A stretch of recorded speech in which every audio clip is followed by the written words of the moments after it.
Bienvenidos a una nueva edición de este Vigo a Debate y en esta ocasión, porque hace poco estuvimos hablando un poco del panorama musical en Galicia y dije, vamos a hacer el experimento también, hablando en este caso del audiovisual. Y he de reconocer que ha sido un debate muy complicado de realizar porque las personas que toqué, la gran mayoría, estaban trabajando, estaban fuera de Vigo y así que agradezco muy especialmente a las tres que nos acompañan hoy pues que hayan sacado un rato de sus agendas para poder compartir este debate con nosotros, porque creo que es un tema además que interesa mucho, porque a todo el mundo le gusta el cine, la televisión, hay gente que sueña y estudia para trabajar de ello y es un mundo que a lo mejor desde fuera, para los que no están metidos en el medio, es complicado de entender, así que queremos poner luz y también explicar pues si estamos viviendo un buen momento o no y si esto se está traduciendo también pues, en la gente que trabaja en este sector. Así que nos acompañan tres protagonistas que vamos a saludar. En primer lugar, saludamos a una artista dedicada a la fotografía y el medio audiovisual. Ella es Carla Andrade. ¿Qué tal? Muy buenas tardes. Hola, buenas tardes. También está con nosotros un director, productor y guionista, Alex Cancelo. ¿Qué tal? Muy buenas tardes. Buenas tardes. Y también una técnica superior de sonido para espectáculos y audiovisuales, Aroa Ferreiro. ¿Qué tal? Muy buenas tardes. Hola, ¿qué tal? Y claro, uno ve las cifras, ve las noticias, los titulares, y esto parece que pinta bien. Estamos viendo un montón de producciones gallegas, algunas de ellas también en gallego, que están triunfando, no solo a nivel aquí, nacional, internacional. Incluso vi un dato que me llamó la atención, que la European Film Market de Berlín de este año, que es un mercado paralelo al Festival de Berlín, había 75 producciones audiovisuales gallegas, de las cuales 34 estaban terminadas y 41 en fase final. Entonces yo os quería preguntar, así en primer lugar, para romper el hielo, pues si creéis que estamos en uno de los mejores momentos del audiovisual gallego, por lo menos en cuanto a producción y cosas que se hacen desde aquí. Así que venga, Carla, como te presenté de primera, arrancas tú. A ver, yo creo que en Galicia siempre ha habido muy buen audiovisual en las últimas décadas. Sí es verdad que ahora el cine hecho en Galicia y en gallego empieza a verse más, ¿no? Empieza a darse como ese espacio a ese cine que antes era como más nicho y empieza como a abrirse un poco las puertas, ¿no? Primero ya a nivel nacional, que España siempre tiene esta cosa un poco lo de toda la vida, ¿no? Y como que nunca se abre a nuevos formatos, nuevas narrativas y otros idiomas y demás. Y en ese sentido sí que es un buen momento en que está teniendo más visibilidad, pero bueno, yo creo que siempre hubo mucho nivel en Galicia audiovisual. O sea que ahora la diferencia es que se reconoce. Ahora, sí, ahora creo que sí que se le está abriendo espacio a otros tipos de cine, ¿no? Sí. Alex, ¿tú lo ves igual? Sí, claro, yo creo que hay que tener en cuenta que el cine galego, el primer largometraje en galego es de los años 80 del siglo XX, ¿no? Quiero decir que es una cinematografía muy joven y claramente, sí, si lo comparas con su pasado, claramente estamos probablemente en el mejor momento, ¿no? de su historia, ¿no? En visibilidad, en producción, bueno, ahora vienen rodajes de fuera, quiero decir, se ha producido un ecosistema, digamos, ¿no? Más variado, ¿no? de lo que era antes, pero bueno, todavía queda mucho camino, claro. Ahora, ¿coincides con tus compañeros? Sí, bueno, yo hablo también desde una parte mucho más reciente, mi incorporación al final al sector es mucho más reciente y sí que la industria en la que me he encontrado es una industria que creo que está en bastante auge, sobre todo creo que sabemos todos que ahora hay un montón de subvenciones, hay muchísimo más dinero pues, del Estado y sí, en general también hay más visibilización, se está mirando más al audiovisual por parte de otras comunidades, sobre todo porque también acaban de nacer que es muy habitual ahora mismo hacer muchas coproducciones, entonces hay muchas productoras de fuera de Galicia que yo creo que están poniendo el foco en las directoras y directores gallegos. ¿Y esto solo afecta, digamos, a lo comercial o también lo alternativo tiene su espacio ahora? ¿Qué creéis? Sí, claro, quizás yo por defecto estaba un poco refiriéndome más a ese cine un poco más alternativo, más independiente, más experimental, ¿no? que digamos que rompe un poco las narrativas clásicas, ¿no? Porque es un poco más mi territorio, el que yo conozco mejor. Y bueno, claro, es cierto que desde el 2006 que se creó Agadic, ¿no? La Agencia Galega das Industrias Culturais, eso fue un poco lo que permitió también que este cine gallego, tanto el cine que se hace en gallego como el cine, digamos, que se hace desde cierta libertad creativa, ¿no? Con bajo presupuesto también, que ese cine de pronto empezara a florecer en Galicia, ¿no? Y, en fin, de hecho, bueno, a partir de ahí salió el Novo Cinema Galego en 2010 sí. y todo lo que vino después. Claro. Y parece que evidentemente hay como una unanimidad de que la cosa pinta bien, pero la pregunta es, ¿Con qué condiciones de trabajo? Que eso es lo que a lo mejor mucha gente también se pregunta. Porque sí, a lo mejor las grandes productoras, porque he visto en Galicia que como hay 3, 4 grandes productoras, luego son muy pequeñitas el resto, es decir, que está todo concentrado en muy pocas manos. ¿Cuáles son las condiciones de trabajo que tenéis, además los tres que sois freelance?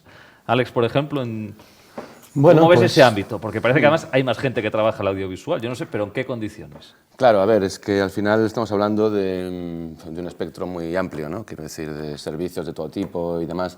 En lo que yo experimento, claro, hay bastante precariedad, ¿no? Eso es bastante común, ¿no? La mayor parte somos freelance, ¿no?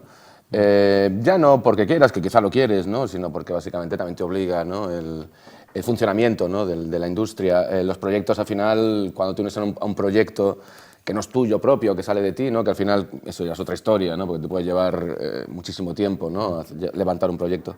Te unes a los proyectos de otras personas, ¿no? Y demás, y eso al final son etapas de unos meses, ¿no? Unos meses, como mucho un año y vuelta a empezar, ¿no? Entonces tienes que ir compaginando varias cosas para no llegar al final de la cuerda y encontrarte que no tienes trabajo, ¿no? Algo bastante común, por otra parte. Entonces, bueno, pues es un poco una labor de equilibrismo, ¿no? Y luego, en mi caso, además de tener tus proyectos propios, tienes esos, digamos, colaboras en otros proyectos. Y ahí, pues, tienes que jugar siempre, ¿no? Con todo ese tipo de cosas, ¿no? Con lo que, digamos, te apasiona y con lo que, digamos, te obliga porque tienes que alimentar y pagar tus gastos. Cuando hablas de precariedad, ¿a qué te refieres? Para poner un ejemplo. Bueno, pues, por lo pronto no poder saber, o sea, yo no tengo ni idea de dónde voy a estar dentro de 3 meses, quiero decir. Eso no es que sea precario, yo estoy acostumbrado, ¿no? Entiendo que para mucha gente que nos puede ver y demás, eso, pues, no sé, es un poco escandaloso. Quiero decir, yo no sé dónde voy a estar dentro de 3 meses. Quiero decir, me hago más o menos una idea vaga porque ya son 3 meses y como que vas siempre calculando, ¿no? Todo lo que vas haciendo y tus próximas citas y trabajos y demás, ¿no? Que tienes abiertos, ¿no? Pero saber, no lo sé.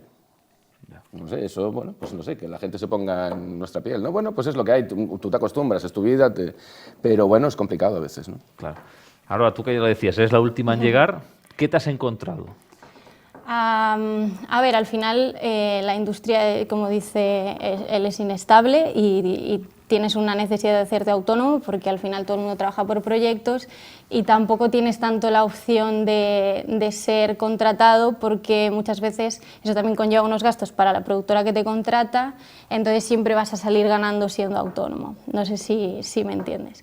Entonces lo que te lleva es que estás trabajando por proyectos, estás trabajando de forma inestable, no sabes cuándo va a ser la próxima vez que vas a trabajar y eso es la parte mala que tiene. Luego, en cuanto a lo que tú ganas como técnico, pues no es una industria que se cobre mal, simplemente es una industria que también depende mucho de los estatus en los que estés trabajando.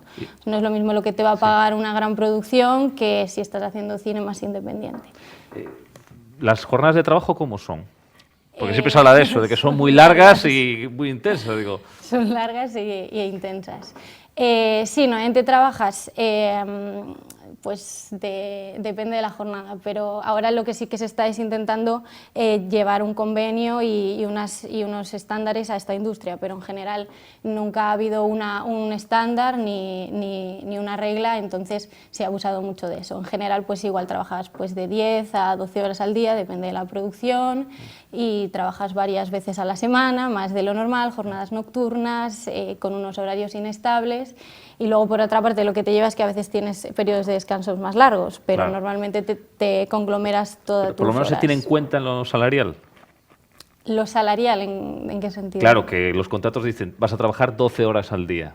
O te dicen firmas 8 y le regalas 4. A veces sí. A veces sí, o sea, no te dan tú no estás trabajando por horas normalmente.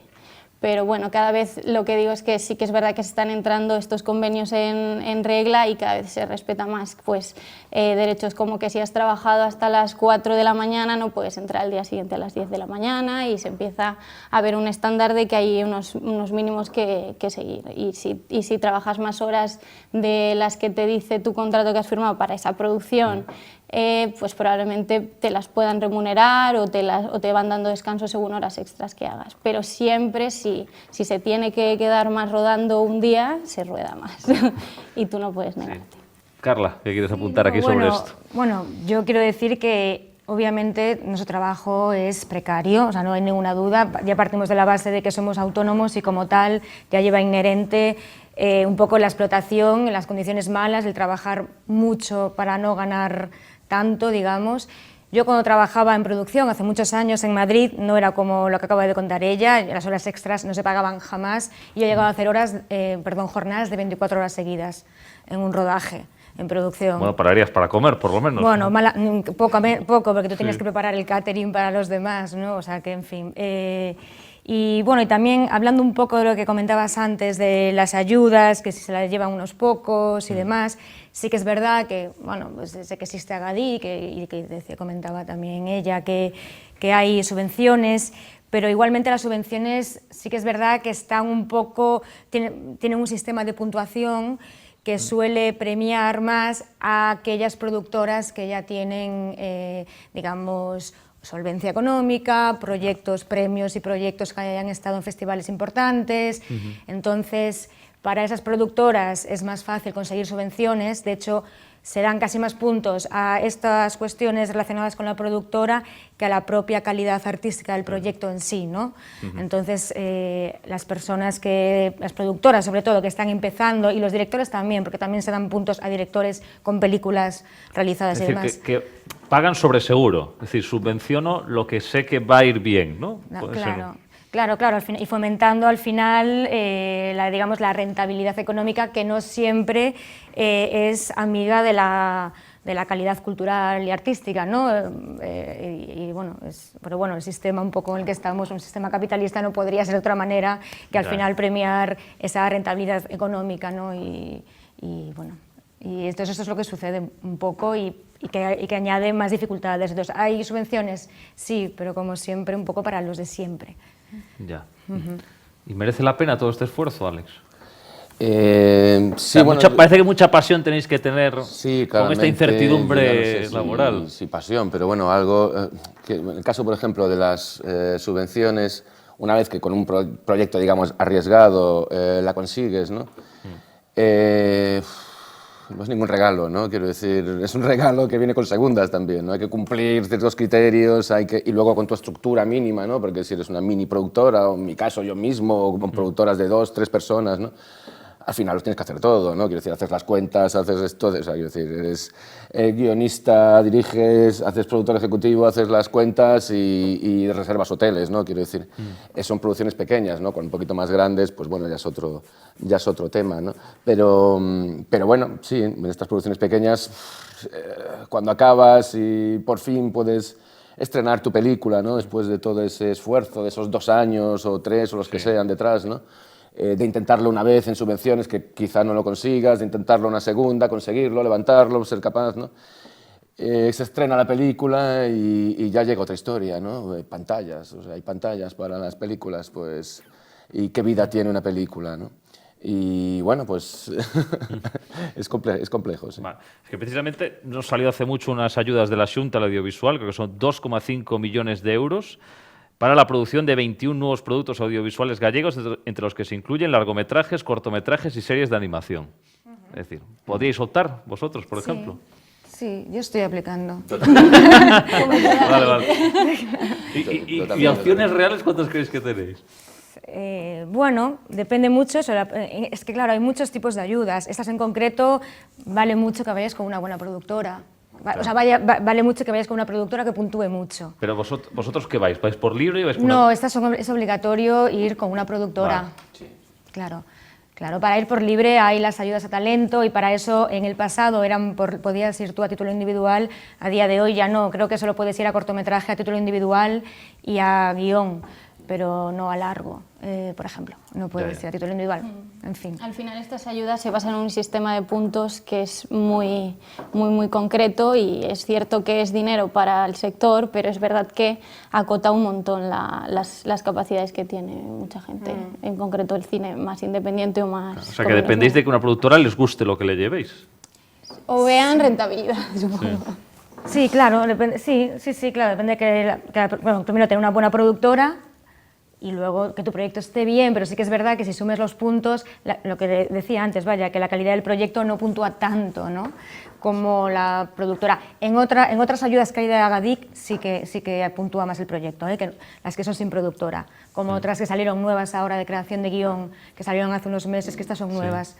Y eso sí que es, bueno, como persona individual lo puedes presentar. Sí, lo que sí me he dado cuenta también, así preguntando para gente de este debate, es que mucha está fuera de Galicia trabajando. ¿Esto es porque es gente muy buena y le llaman o porque aquí es difícil tener oportunidades? Yo creo que un poco de todo, ¿no? Mucha gente a lo mejor fue a estudiar parte o a especializarse en algo, digamos, en Madrid, Barcelona, y bueno, una vez que ya estás en aquel lugar y empiezas a trabajar, pues te quedas, ¿no? O a veces, pues saliendo de aquí, tus proyectos te acaban llevando a otro lugar, ¿no? Quiero decir, no es nada...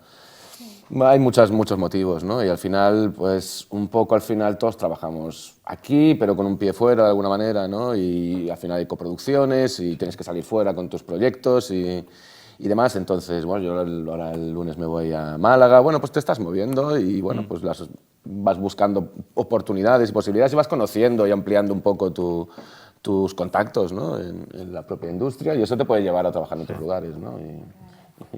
O sea, ahora a ti, por ejemplo, alguien de sonido puede ir también, te pueden llamar de Vigo para ir a que sea Santander. Sí, o a Francia, como este verano que estuve por allí. Sí, al final es muy fácil crear, sobre todo hoy en día, redes de contactos de muchas maneras, y hay un montón de programas, un montón de asociaciones en las que al final lo que hacen es poner en contacto a gente del sector, y los contactos se hacen muy fácil y al final es lo que dice él, lo que queremos es abrir fronteras, somos gente en general muy inquieta y nos gusta también conocer cómo se trabaja en otros lados, aprender de X persona, X oportunidad. Entonces, no sé, creo que todos estamos también muy abiertos a salir, nos gusta viajar, conocer gente, sí, que yo creo que es toda la parte de esta agradecida del sector que le preguntabas antes. No sé, creo que es fácil irse y si estás abierto a, pues, no sé, siempre oportunidades suelen salir. Sí, que en tu caso, Carla, creo que has hecho muchísimas residencias artísticas fuera de España. Sí. Yo en concreto viajo mucho, sí. Bueno, supongo que tiene que ver con una pulsión mía, ¿no? por viajar y por conocer cosas nuevas y aprender otros lugares y luego volver. Pero sí, bueno, he estado en muchos lugares desde hace muchos años, sí, que he estado ¿Qué estudiando. diferencias encuentras con lo que hay aquí y lo que ves en otros países? Bueno, claro, depende de qué país. Por ejemplo, yo estudié en Inglaterra y, claro, allí sí que hay más tejido cultural, hay mucha más cabida a lo que tiene que ver con la cultura. O sea, se valora más también en París, por ejemplo, que también estuve, en Francia. También hay muchísimo más dinero para el cine, por ejemplo, en comparación con España. En Francia en concreto es un lugar donde hay mucho. O sea, y hay como se valora, ¿no? En España un poco es algo ya como estructural, ¿no? de nuestra cultura, que aquello que es artístico, cultural, tiene un poco, bueno, no sirve para nada, ¿no? O no se menosprecia un poco. Por eso al final pues no se le da el valor económico que merece, ¿no? Porque no se puede cuantificar, digamos, ¿no? Y aquí hay un poco de centrismo de hay que irse a Madrid o Barcelona. O a Santiago también. O Santiago. Ya puestos. Pero bueno, yo en mi caso pues estudié en Barcelona y viví en Barcelona, entonces empecé allí, digamos, mi carrera. Antes de venir aquí con un proyecto, justo cuando acababa de nacer Agadic y demás, conseguimos una subvención y aquí me vine y al final, pues mira, aquí me quedé, ¿no? Claro. Pero bueno, sí, cada vez digamos, esos centros pesan menos porque las cosas, bueno, pues han cambiado a ese nivel, ¿no? Pero siguen pesando, claro. Claro que sí, o sea, sigue empezando y mucho, la inversión se nota muchísimo. Aquí estamos en Vigo y, oye, pues con todo el cariño por nuestra ciudad, que yo vivo aquí muy bien, pero quiero decir, a nivel cultural y demás, pues es lo que es. Quiero decir, la inversión es la que es y las posibilidades son las que son. Quiero decir, muy pocas y ya está, ¿no? La inversión pública no hay, o sea, no hay, es poca y la privada pues casi no existe, ¿no? Quiero decir, antes de la caída de las cajas todavía existían cajas que invertían, pero es que se acabó de un día para otro, ¿no? Entonces al final ya solo queda el dinero público, ¿no? O sea, y no responde a las necesidades, ¿no? Nosotros, bueno, pues nos movemos en nuestro ambiente. Yo conozco mucha gente que finalmente se ha ido de Vigo, ¿no? Artistas, gente del medio y demás que se acaban marchando porque, oye, no hay oportunidades. Es que he visto un dato que me llama la atención, que de las empresas audiovisuales el 65%, es decir, 2 de cada 3, están en la provincia de A Coruña. Sí, sí. En Galicia, Es decir, sí. que vivir de esto en Vigo, lo que decíais, o en el área, es complicado, ¿no? Sí, pero bueno, también hay una realidad, es que ahora es muy fácil el transporte y también tienes más facilidad de vivir un poco donde quieras y fácil. Mañana en 2 horas, en 4 horas estás en Madrid. O sea, sí que hay más libertad. en Madrid ese que en sentido. Coruña. En las partes de Galicia, Pero vete a Lugo, a lo fácil no mejor, es. y ya no es tan fácil, ¿eh? Sí, pero es cierto que casi todo el mundo ya vive un poco donde quiere dentro de Galicia, pero luego sí que es verdad que el centro es Santiago, Coruña, son donde está la industria de aquí. ¿Y eso es por qué es? Desde la ignorancia, lo pregunto. Bueno, la centralización, ¿no? Siempre favorece un poco que, bueno, no favorece, no, nosotros deberíamos de ser la resistencia que luchamos contra esa centralización, ¿no? O sea, que luchamos por la descentralización. Pero bueno, porque al final están todas las empresas ahí juntas y para ellos es más Yo imagino sencillo. que al final la TVG estaba ahí, el dinero empieza a partir de ahí, se fue expandiendo Claro, de claro. alguna forma. No sé. Es que has tocado un tema interesante. La TVG, ¿qué influencia tiene en la industria audiovisual? Porque al final muchos productos que vemos se promocionan gracias a la televisión pública y de ahí se dan a conocer y ha habido una gran cantera de actores y directores. Y ahora es que he visto quejas de que se echa de menos un poco que ya no se haga eso, que puede ser para los trabajadores del sector un buen trampolín, digamos. ¿Cómo lo veis? Bueno, la TVG sigue trabajando realmente paralelamente, tiene productora propia que produce ficción, que produce cine y que no va destinado a lo que es la televisión como medio de reproducción. Entonces yo creo que sigue ahí. Otra cosa es el tema plató, el tema series diarias, que se siguen produciendo. Yo Sí, hasta es que ahora sí. no veo mucho la TVG, veo más Televigo.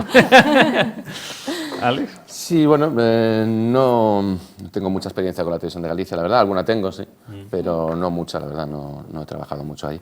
No También conozco la las que puede cifras, pero... promocionar otro cine diferente. Sí, bueno, puede. Cuesta un poco. Le cuesta, ¿no? Puede, Le pero... cuesta promocionar un cine diferente, suele promocionar siempre un mismo tipo de cine.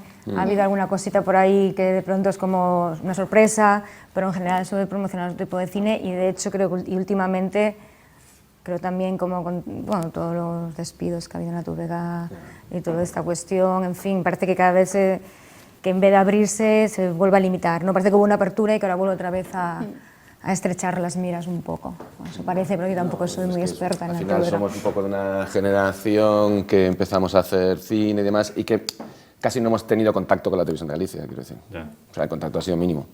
Y en cosas muy, bueno, pues de vez en cuando sí, oye, han entrado en un proyecto, en otro, yo en uno que hice sí que entró, ¿no? Era en otro momento, fue antes de la crisis, todo al bipartito, yo qué sé. Pero bueno, las cosas, bueno, digamos que se han mantenido con un gasto muy bajo en lo que respecta al cine, muy bajo, que podía ser mayor, desde luego, y abrir la puerta a más proyectos y otro tipo de cosas, porque los grandes claramente no necesitan, porque la televisión de Galicia no les va a dar, bueno, hombre, todo sea bienvenido, ¿no? Pero cuando ya manejas varios millones, al final, 50.000 euros no va a ser tu gran problema, ¿no? Pero para proyectos más pequeños, 20.000 euros son la diferencia muchas veces entre algo y nada. O sea.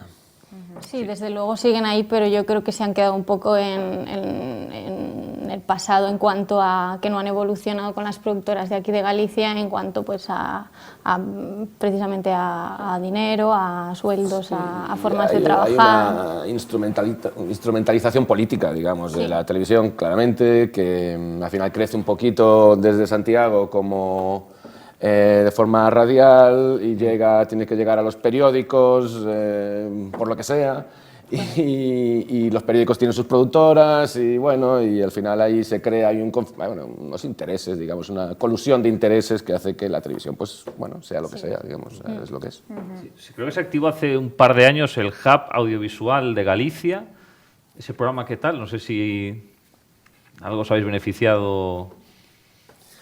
A ver, quiero decir, bueno, fue una inyección de dinero que bueno, que está muy bien, a las productoras les viene muy bien, es desarrollo. Sí. Luego hay un problema y es que si pones en desarrollo 25 o 30 proyectos y el año que viene no subes producción, pues vas a tener un embudo, claramente, Claro. ¿no? Demasiados proyectos en desarrollo y muy pocos en producción, ¿no? Pero bueno, está claro que bienvenido sea el dinero, por supuesto, para poder mover tus proyectos, aunque sea incluso para llevártelos fuera, porque claramente aquí vas a tener un problema los próximos, este año y el siguiente, con una cola de proyectos bastante grande, ¿no? Pero bueno, todo lo que sea dinero está bien. Ahora ya opinar sobre en sí mismo cómo funciona un hub o no, pues no podría decirte. Uno de los objetivos es la Galicia Film Commission, que es convertir Galicia en un plató de rodaje, pero a nivel internacional. Esto, ¿cómo os puede venir, Aroa? O sea, si lo crees que puede producirse, o hay que también subvencionar mucho para que vengan gente de fuera y se instalen aquí, y si eso daría oportunidades a los que trabajáis aquí.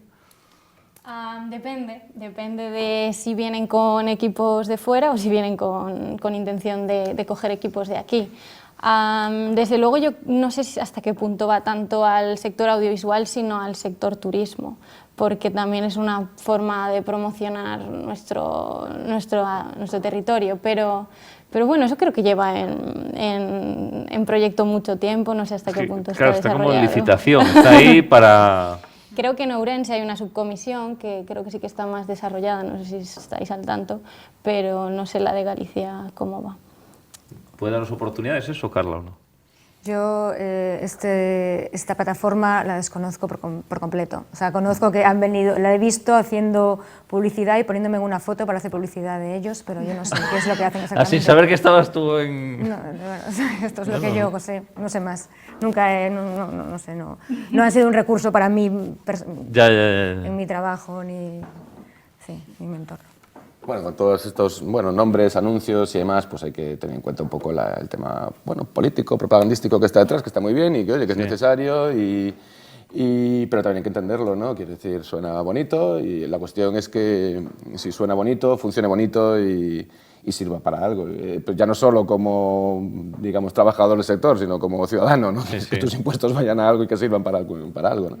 Y bueno, pues esperemos que sí, que haya gente capacitada para hacer las cosas bien y bueno, sobre atraer rodajes y demás, al final me temo que tienes que o sacar mucho dinero de los cajones o ya empezar a hablar de temas de impuestos, como está haciendo Canarias, ¿no? Con todo el tema de, digamos, que favorecer a nivel impuestos a los rodajes y demás, ¿no? Como pasa mucho en Estados Unidos, pero eso te puede llevar a una competencia entre comunidades, pues un poco, no sé, puede ser desastroso o no, no lo sé. Claro, pero que decían, para sacar el centralismo un poco, ¿no? Que cada uno tire para... Andalucía no debía hacer algo parecido, ¿no? Entiendo la zona de Almería, para los rodajes del oeste. No, en su época eso fueron, básicamente los americanos vieron que eso era un buen sitio para ellos y ya está, no hubo mucho más. Y bueno, pues imagino que el franquismo les dijo, vale, no hubo mucho más que... Adelante. Bueno, pues seguiremos hablando, claro que sí, de este mundo audiovisual, pero después de la publicidad, aquí en Televigo.